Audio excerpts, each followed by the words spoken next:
திமுக அரசின் தேர்தல் வாக்குறுதிகள் அனைத்தும் பொய்யான வாக்குறுதிகள் என்று முன்னாள் அமைச்சர் ராஜேந்திர பாலாஜி குற்றம் சாட்டியுள்ளார். விருதுநகர் மாவட்டம் சிவகாசி மேற்கு ஒன்றியத்திற்கு உட்பட்ட ஈஞ்சாத் வடபட்டி சுக்கிரவார்பட்டியில் அதிமுக பூத் நிர்வாகிகள் நியமன ஆலோசனை கூட்டம் முன்னாள் அமைச்சர் ராஜேந்திர பாலாஜியின் தலைமையில் நடைபெற்றது. இதையடுத்து செய்தியாளர்களை சந்தித்த அவர், திமுக அரசு தேர்தல் வாக்குறுதிகளை நிறைவேற்றவில்லை என்றும், நீட் தேர்வு ரத்து, நகைக்கடன் தள்ளுபடி, கல்விக்கடன் ரத்து போன்றவை பொய்யான வாக்குறுதிகளாக மாறிவிட்டதாகவும் குற்றம் சாட்டினார். அதிமுக பாஜக கூட்டணியை கண்டு முதலமைச்சருக்கு பயம் ஏற்பட்டுள்ளதாகவும் தெரிவித்தார்.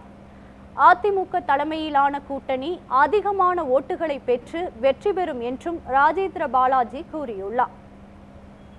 முதலமைச்சருக்கு இன்னைக்கு அதிமுக பிஜேபி கூட்டணியை பார்த்து ஒரு பயம் வந்துருச்சு.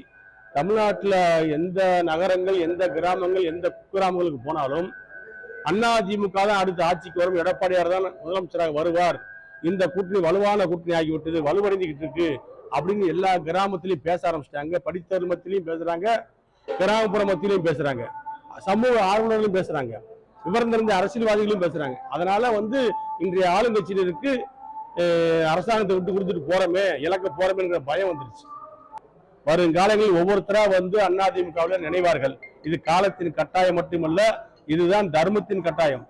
ஏனென்று சொன்னால் திமுக வேண்டாம், திமுக ஆட்சி அகற்ற வேண்டும் என்று எண்ணுகின்றவர்கள் தான் இன்றைக்கு தமிழ்நாட்டினுடைய பெரும்பாலான கட்சிகள்.